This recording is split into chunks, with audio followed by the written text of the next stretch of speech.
Hey guys, this is Ben from Flippa here today with another one of our featured listings. Today I'll be speaking with Michael from a company called ADAsure. They're a really fascinating business that runs auditing for websites.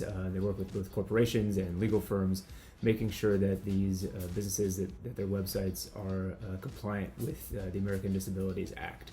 So whether they're for people who are deaf or blind or just have any sort of disabilities and need help navigating a website, his team gets hired to make sure that they are compliant, responsible, and have websites that are perfect for everybody in any condition to be able to view. So give me one moment and we will be joined by Michael.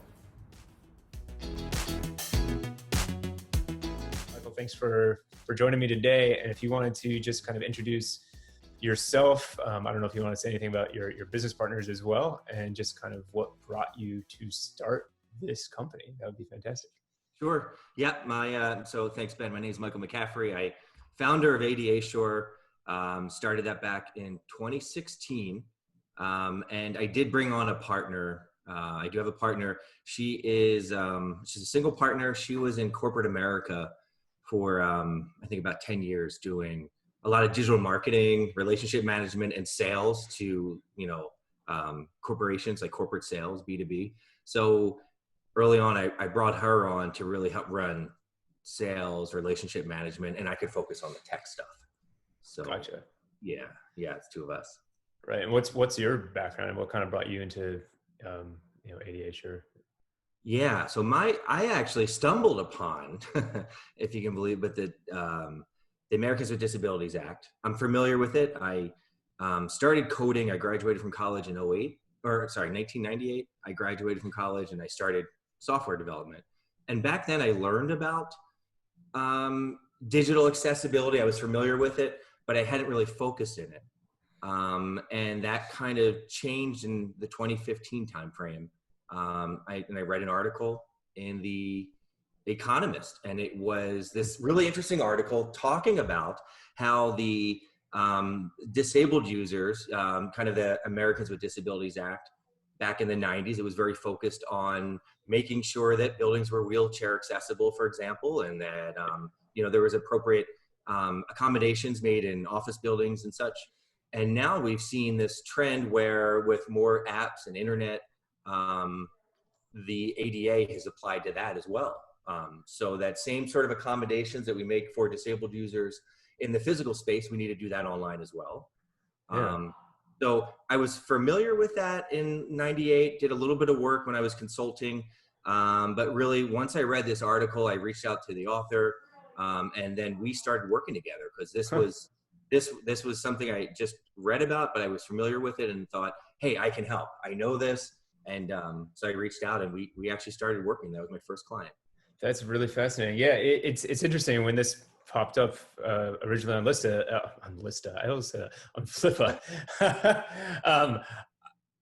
I wasn't sure I was getting into, because like you, I'm familiar with ADAs. Living in the U.S., you kind of hear that term quite often. You're aware of why there have to be wheelchair ramps or certain spaces in a public restroom, things like that. But it makes so much sense, but it never really crossed my mind that they were kind of governing digital aspects in the same way. So it's pretty cool. Once I started reading about this, I was like, it makes so much sense. I just never realized it existed. Right. I am curious, and I know on your listing you mentioned some certifications, some different things. Are these common certifications? Are these hard to get? Like, how did you kind of get started to be able to do what you're doing? Yeah, that started back at Ernst & Young, like in 98. So Oh, wow. the technical background, like I went through training with them, and back in the old days, Java was hot, right? And so had to do Java, IBM, a whole bunch of training. So I had a solid understanding of HTML and web development. So when I heard about these rules, I was able to read it, dive into them. And then the certification wasn't that hard. I think I studied for 2 months. There was a test. It was a couple-hour test. You had to there was a lot of reading and then kind of real-world application. Right. So if I'd been doing it long enough that the test wasn't hard for me. It was a couple hours, multiple choice, but really making sure you understand what the guidelines are and then how that applies to a disabled user. And at the same time, how do we ensure that we have the proper code in place so that the assistive technologies like a screen reader will work, for a blind person or someone. So it's really a lot of guidelines and some tech specs, and I do pretty well in that. So the test wasn't bad. It was. Yeah, no, it sounds like you have a pretty, maybe a perfect background for what you're doing. I guess that's why you got into it. And I think I asked, and it should be in the blog below this, but given your background, what would you see a new owner needing? What would their knowledge base need to be? Is this someone who would be an engineer, a lawyer? Like, what kind of person should be taking over this company? Well, I think you have to have a tech understanding, right? If you have to be aware of HTML, understand the basics of web development, and you need to be able to have understanding the legal guidelines, right? And I think the importance here is, as an owner, you may not be doing the audits every day. I think a successful owner who might purchase this is someone who would lead the company, but then have some developers working for them. And they're the ones who are going to be in the code every day. But I think as the owner, that's where you can focus on staying abreast of the latest technology that's coming out, because every release from Apple, Android, a Chrome browser update, all of that impacts your clients. And so getting to come back to your client to say, hey, there's this new screen reader and your website's not compatible, here's how we fix it, something like that. So bringing the new guidelines, which we do see updates to the guidelines, there's new technology changes, and it's just kind of this area that's changing rapidly. So the leader would need to own and understand, here's where we are, here's kind of where I want to be, and this is the kind of value I need to give to my clients so that they can stay ahead of these lawsuits, and then also ensure that they're compliant and they can have the widest viewing audience possible, right? So that's what I think as the owner, that's what they're going to focus on, like a basic understanding, but then really kind of have a developer or a consultant like I use, the contractors, and they can do the detailed work. Right. That was an incredible answer. And it actually leads me to 3 or 4 questions. Let's figure out what order I want to throw these in. Because I know these are things that people are always intrigued by. Well, let's start with the easy one, I suppose. I mean, they're all easy ones. You should know these answers. So it sounds like, I mean, this is a full-time business. This is not a side gig, right? Right. I did start this on the side, consulting. And the reason I was interested in it from a coding perspective, but my mom and sister have disabilities. Oh, and I felt much more rewarding at the end of the day. Like I could work long and hard on a client project. And at the end of it, I felt like I was doing a little bit of good, right? Yeah. So I felt positive. And so I continued to work at night and on weekends with this until it got to the point where I was making more than my regular job, and all my focus was with here, so I had to leave and just focus on this full time. But this is definitely a full-time position. Yeah, no, and that's important to point out, just for anyone watching this, because we have kind of both of those things on Flippa, and sometimes people are looking for, hey, what's something I can do for a few hours a week, make a few dollars on the side, versus I want to be my own boss, I want to strike out on my own. I'm done saying yes sir to some guy who I don't like who's in charge of my company. So this is obviously like, I'm ready to like do my own thing. Yeah, I would say that we've typically been doing 5 to 6 days a week until COVID hit. And so what happened with COVID, we've seen this surge of demand where companies now are, especially classes, like we're working with some colleges now, and there's this attention, there's more lawsuits, and there's like, so that's an awareness. And now we're seeing, I can tell you, I had, we recently signed on 2 months ago, a large a retailer, and they came to me and said, we have all of our stores are closed. We only have online, and we want to make it so that any potential customer can fully use their entire website. So blind users, right? Motion impaired. So they reached out for that. And it was because COVID closed down the stores. Now they're saying that we want a renewed focus online. And that's really been the big driver recently, has been corporate clients coming to us. And there's been a lot of 14-hour days, 7 days a week, just to adjust to the demand. Just to implement. Wow. I wouldn't have thought about that, but it makes complete sense. So that leads me to one of my other questions. And maybe I know the answer, or maybe I don't. Are most of these clients on retainer because there's continual work, or are some of these sort of just like they come to you, say, take a look at this, this is a one project situation? That's very interesting because when we started off, attorneys were reaching out to us, and they're all on, most of our attorneys are on retainers, Right. where it's set every month I have to do X amount of work for them.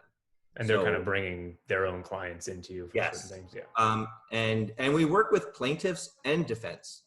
Hmm. So I can have an attorney come to us and they'll say, I have a client, they tried buying their medicine on this website, but they weren't able to hear any of the coupons because it doesn't operate with their screen reader. So they're always paying more money, you know, or the buttons don't work with just a keyboard, right? So they can't submit their medicine order. So they'll come to us and say, can you please audit and review the site and really, and we want to know, is it our client that doesn't understand how to use a screen reader, or is it the website's broken? And we also have the defense attorneys who they say, hey, we just got sued, Mike, and we need you to come in and do an independent audit. So the law firms have a tremendous amount of work. Just 2 law firms right now are on, we're bringing in $25,000 a month. We've been working with both clients for a few years now, and they've steadily increased.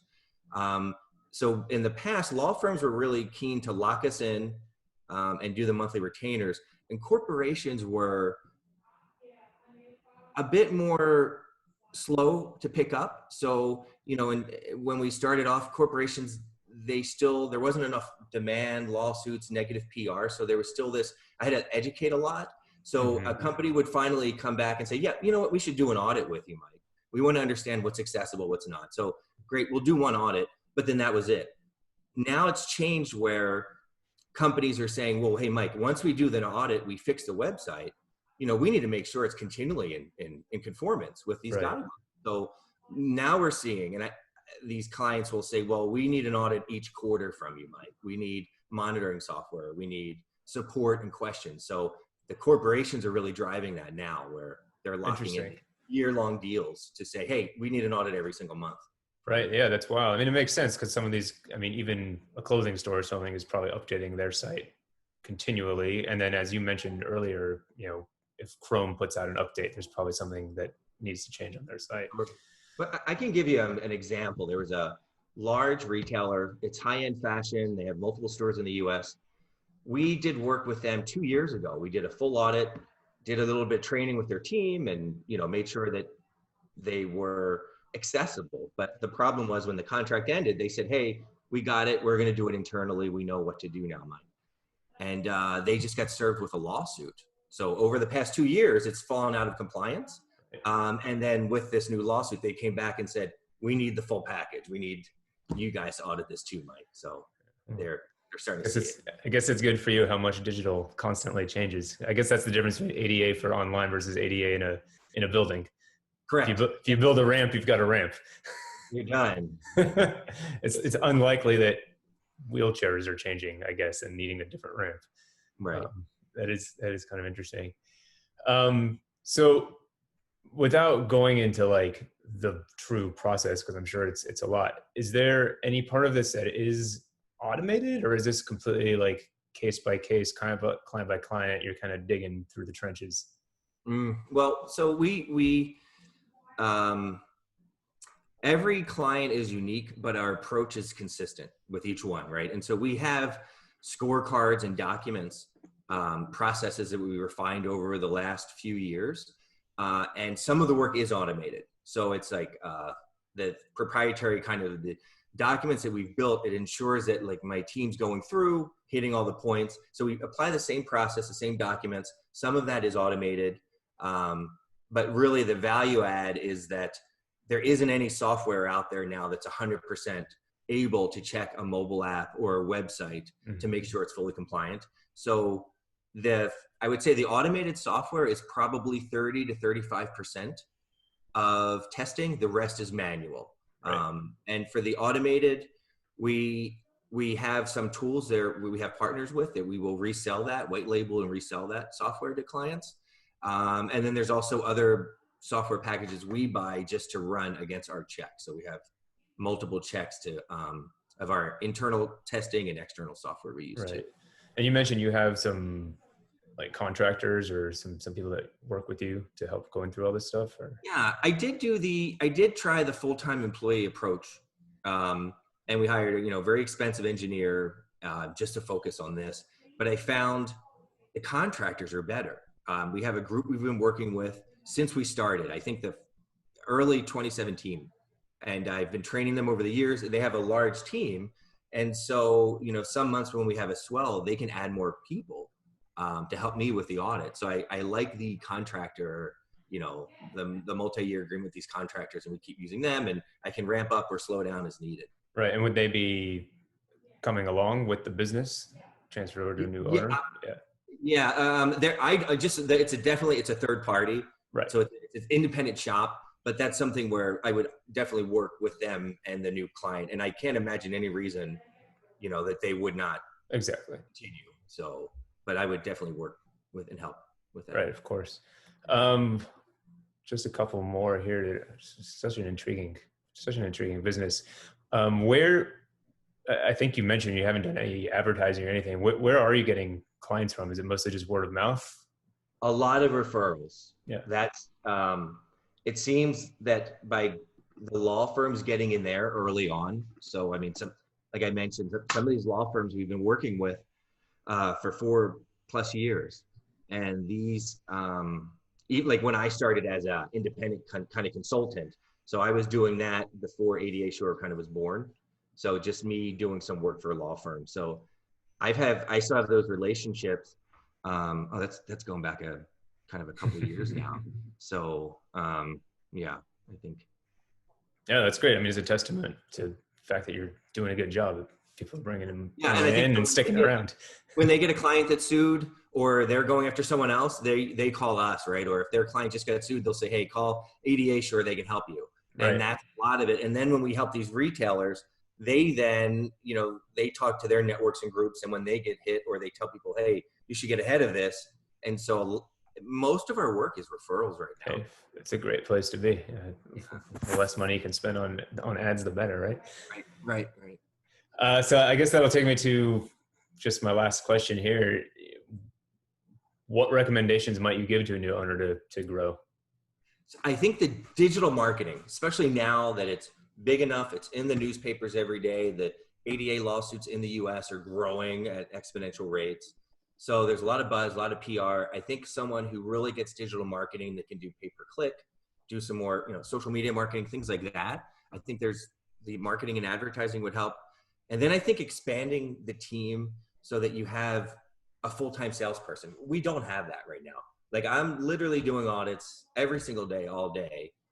And my partner is handling the phone calls and setting up meetings where, we would then meet with the client or something like that. So she's kind of just doing the intake. I think if we had a full-time person actually proactive, emailing and marketing and going after people, that could really, I think that's a gasoline that could really blow this up.